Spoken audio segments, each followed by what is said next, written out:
Hi guys, welcome back to my YouTube channel. කොහමද ඔයාලට? ඉතින් මේ දවස්වල මම කරන්නේ obstetrics and gynecology appointment එක. ඒකින්ද මට හිතුණා appointment එක ගැන විස්තර ටිකක් එක්ක වීඩියෝ එකක් අරගෙන આવොත් හොඳයි කියලා. මේ කරාපිටියේ තියෙන දකුණු ආසියාවේ තියෙන විශාලතම මාතෘ රෝහල. මේක සම්පූර්ණයෙන්ම ජර්මන් රජයේ ආධාර මත තමයි හැදුවේ. ඒකින්ද මේකට නම තියලා තියෙන්නේ ජර්මන් ශ්‍රී ලංකා මිත්‍රත්ව කාන්තා රෝහල කියලා. හෙල්මට් කෝල් කියන හිටපු ජර්මන් චාන්සලර්වරයාගේ සංකල්පයකට අනුව තමයි මේ මාතෘ රෝහල හදන්නේ. මහමෝදර මාතෘ රෝහල මෙතන තියෙන කරාපිටියේ තියෙන ජර්මන් ශ්‍රී ලංකා මිත්‍රත්ව කාන්තා රෝහලට රැගෙන ආවා.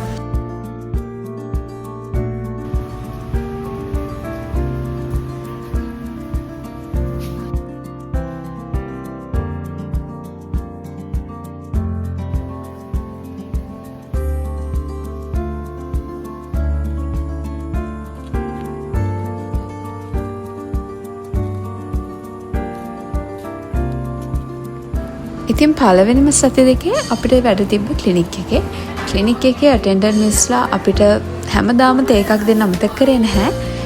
ඉතින් අපි හැමෝම වගේ සාමාන්‍ය වැඩ ඉවර කරලා තේ එකක් පීලා තමයි වෝඩ් එකට යන්න පිටත් වෙන්නේ.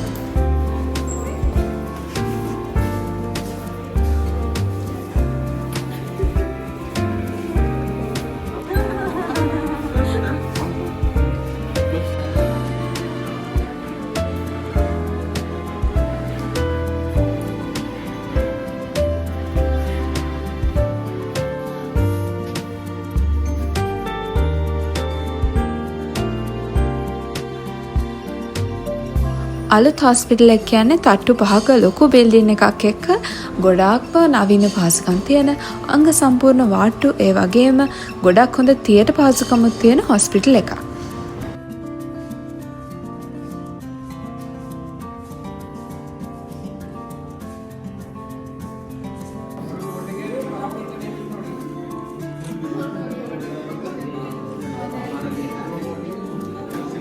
ඉතින් උදේවරුේ ක්ලිනිකල් සෙනඟට අමතරව අපිට තව හවස් වරුවේ එක එක ක්ලාසස් වැටිලා ඒ ක්ලාසස් වලටත් නිතර හොස්පිටල් එකට එන්න සිද්ධ වෙනවා. මේ මාස දෙක ඒ විදිහට තමයි ගෙවෙන්නේ.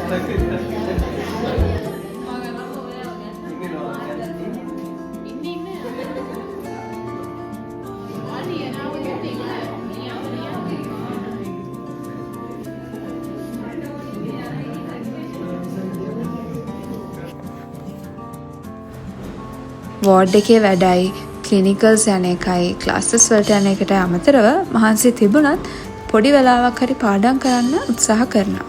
හැබැයි සමහර දවස් වලට ඒක කරන්න අතපසු වෙන වෙලාවලුත් තියෙනවා.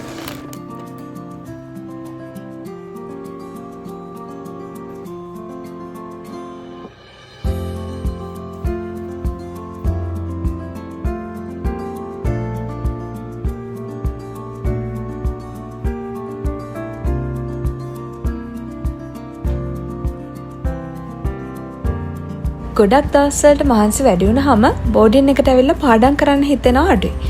ඉතින් ඒ වගේ වෙලාවට මම ගොඩක් වෙලාවට වෝඩ් එකේදී හරි try කරනවා පොඩ්ඩක් හරි වැඩ ටිකක් cover කරගන්න.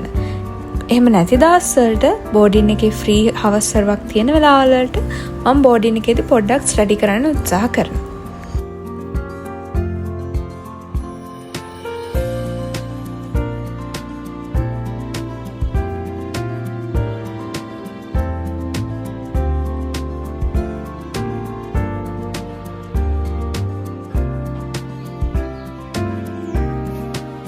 ඉතින් මේ ඉන්නේ අපේ බෝඩිමේ ඉන්න පූස් අම්මයි පූස් බබාලා 6 දෙනෙක්.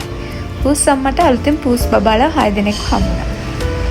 සමහර දවස්වල උදේට ක්ලිනිකල් යන පිටත් වෙනකොට මේ පූස් අම්මයි, එයාගේ පූස් බබාලා 6 දෙනයි, පූස් තාත්තයි ඔක්කොමලා උදේ එළියේ වෙලා සෙල්ලම් කර ඉන්නවා. ඉතින් මේගොල්ලන්ව බලන්න ගිහිල්ලා තමයි සමහර දවස්වලට අපිට හොස්පිටල් එකට යන්නත් පරක්කු වෙන්නේ.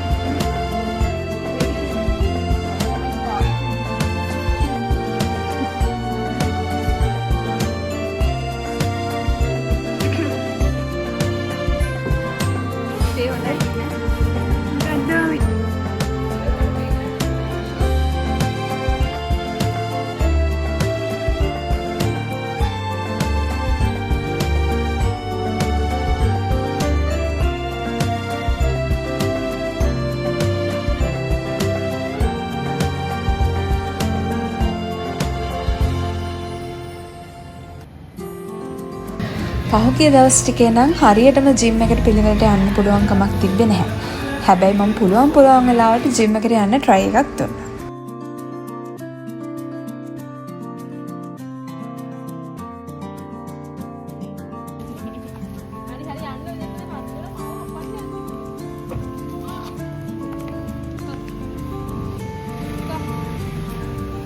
ඉතින් කවුරුත් ඉන්නේ.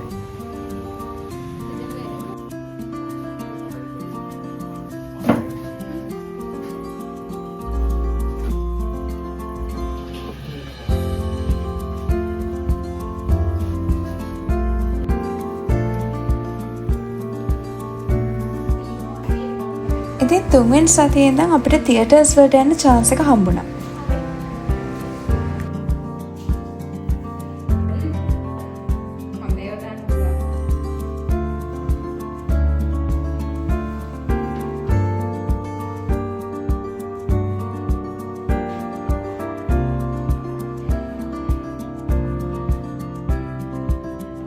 ඉතින් මේ තියටර්ස් වල තියෙන ස්ක්‍රබ්ස් වලට මම ගොඩක් කැමතියි.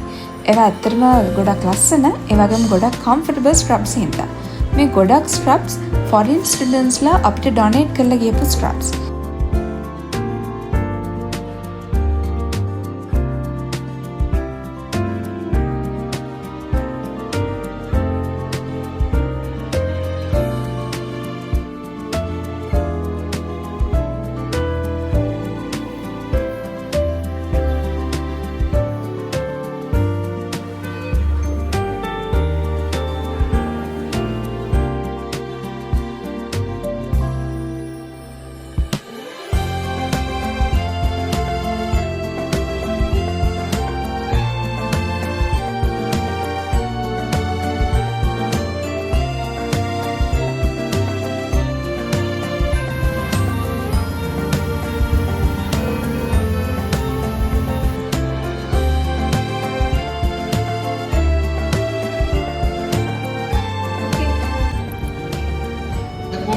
පහුගිය සතියේ තමයි ගෝල් මෙඩිකල් ඇසෝසියේෂන් එකේ ඇනුවල් ජෙනරල් මීටින් එක තිබ්බේ.